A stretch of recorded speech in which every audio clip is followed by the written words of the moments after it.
Olá, meu nome é Eduardo Starosta e esse é o canal Fora de Curva. Gente, hoje o nosso tema central vai ser a questão dos 6 meses da guerra entre Ucrânia e Rússia. E a gente vai analisar a questão sob um ponto de vista um pouquinho diferente. A grande imprensa, ela está muito presa, e até com certa razão, a questões morais desse conflito. Sim, a guerra é uma coisa errada, não tem cabimento acontecer uma coisa dessas dentro dos patamares atuais da nossa civilização global e todo mundo perde. Mas esse é um pensamento que até eu posso dizer que é meu e de grande parte da humanidade. Só tem uma coisa: os governantes, especialmente os mais tradicionais, eles não pensam dessa maneira.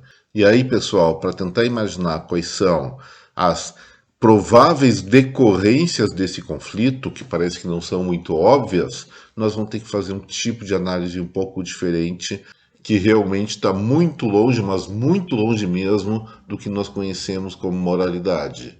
São fatos a serem analisados e explorando também a lógica da geopolítica global. O que nós temos então de objetivo? Ponto número 1. Rússia invadiu a Ucrânia. Mais velho do que andar para frente quase. Ponto número 2. A expectativa dos russos, até dos analistas militares, era de que o país governado pelo Vladimir Putin, ao cabo de algumas semanas, no máximo 2 meses, encerrasse o conflito ou conquistando o território da Ucrânia, parte dele, mas alinhando novamente esse país aos interesses da Europa Oriental. Também isso não aconteceu. O que nós vemos agora quando se aproxima o outono europeu? Isso significa muita chuva naquela região, e chuvas por lá significam lamaçal, e lamaçal é o sinônimo de pouca mobilidade dos exércitos. O fato é o seguinte: para os russos isso está sendo uma guerra de desgaste. Para os ucranianos, podemos falar que é um conflito até de sobrevivência, porque dentro do cenário atual não se enxerga a possibilidade mais de os ucranianos manterem sua independência enquanto nação se perderem a guerra para a Rússia. Aí já é uma opinião minha, mas eu estou inserindo ela nesse processo de análise. Então, Ucrânia, apoiada pelo Ocidente, pela OTAN com armas, questão de sobrevivência. E Rússia, que em tese seria apoiada pela China, isso é uma coisa que a gente vai abordar daqui a pouquinho. O ponto forte ali não é a própria sobrevivência, pelo menos no curto e médio prazo, mas a reconquista de uma posição de destaque no âmbito da geopolítica mundial. E aí, quanto aos ucranianos, não tem lá muito o que se falar. A questão deles, como eu falei, é sobrevivência. Mas na Rússia essa situação se torna mais complexa. Vamos tentar olhar as relações da Rússia com o resto do mundo.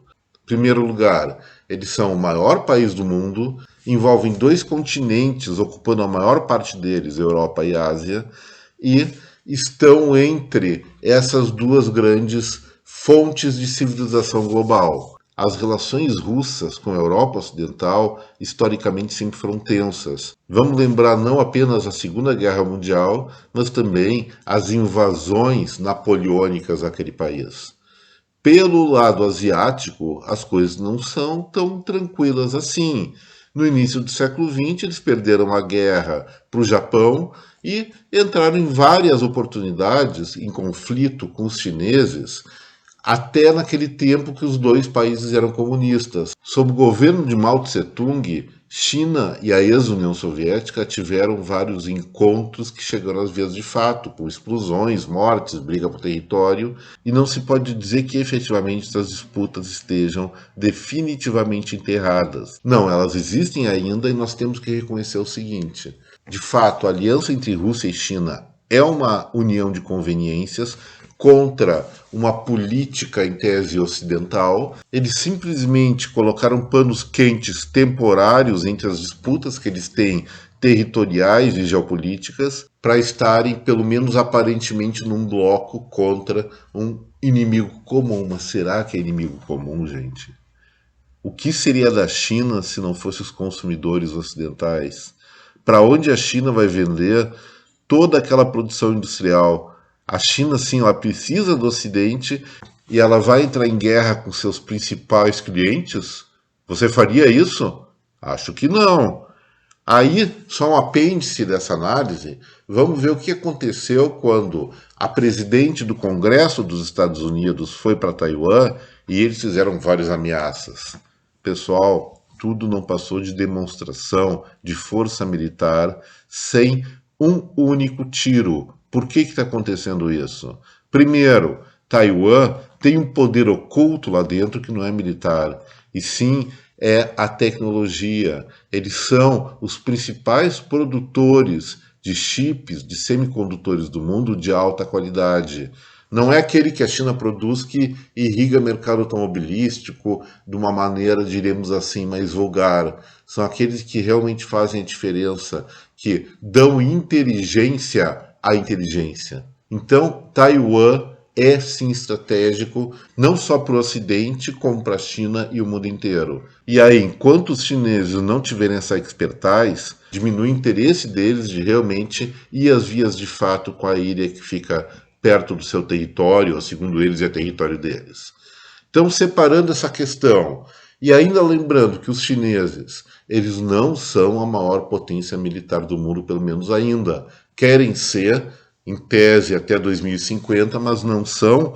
Em termos de quantidade, especialmente qualidade tecnológica, as forças armadas deles, apesar de muitos avanços, ainda é notadamente inferior à OTAN, Estados Unidos e o Tratado do Atlântico Norte, além de vários países do entorno que certamente se uniriam aos ocidentais no caso de uma conflagração dessas, como a Índia, por exemplo.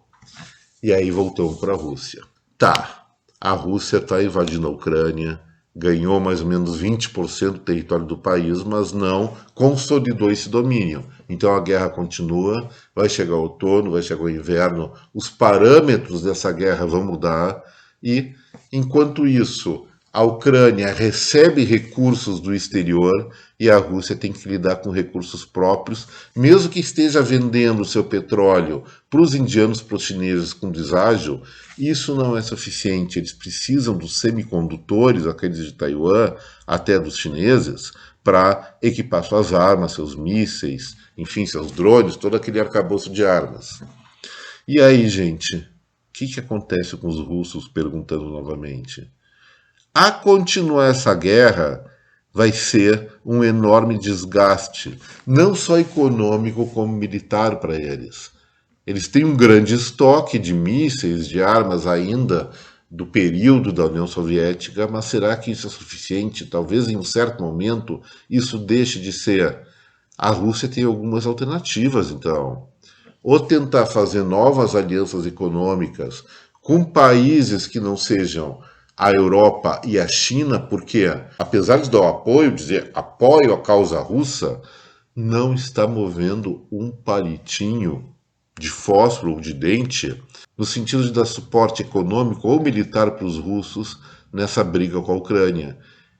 Os chineses nem reconheceram a anexação da Crimeia lá em 2014, gente. Estão vendo onde eu quero chegar? A Rússia, estando aparentemente numa posição de sem retorno, ela tende sim a se enfraquecer, porque, como eu já disse, a Ucrânia, o exército ucraniano vai continuar sendo permanentemente equipado com armas de alta tecnologia para enfrentar os russos, não no sentido de ganhar a guerra, mas sim com o sentido de enfraquecer aquele que é o maior país do mundo. E aí, com um país daquele tamanho enfraquecido, quais são as decorrências lógicas?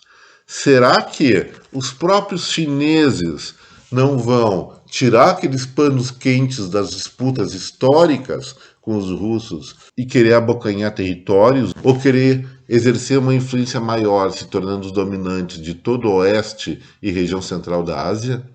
Me parece uma probabilidade bastante razoável. E aí, será que os russos não estão pensando nisso? Ou será que eles têm cartas na manga de liquidar rapidamente com esse conflito?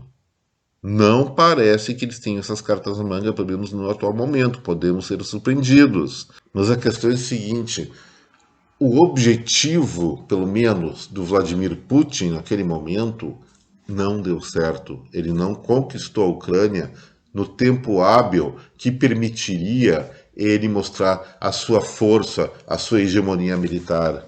E agora, quais são as soluções lógicas? Tem duas opções.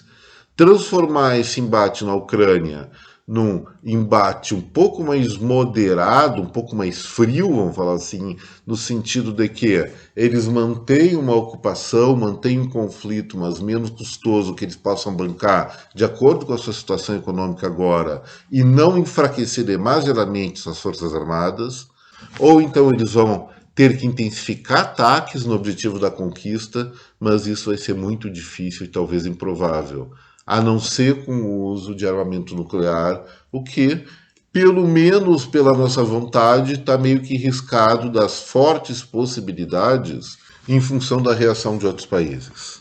E nesse ponto que está o pulo do gato, dentro desse cenário, os russos não podendo cumprir seu objetivo e se enfraquecendo frente ao potencial inimigo que é a China, onde existe sim a disputa geopolítica que está abafada nesse momento, a única opção deles é buscar uma paz na região e uma nova reaproximação com a Europa, no sentido de apagar mágoas do passado, porque o grande perigo que eles correm, realmente, na minha análise, não vem do leste europeu, e sim da região sul do mundo.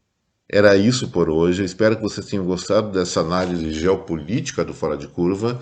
E se aprovaram o que eu falei, ou mesmo consideraram relevante, não esqueçam, botão no like, compartilhem esse material com a sua rede de contatos e especialmente inscrevam-se aqui no nosso canal. Muito obrigado pela atenção, um forte abraço em cada um de vocês. Até breve. Tchau.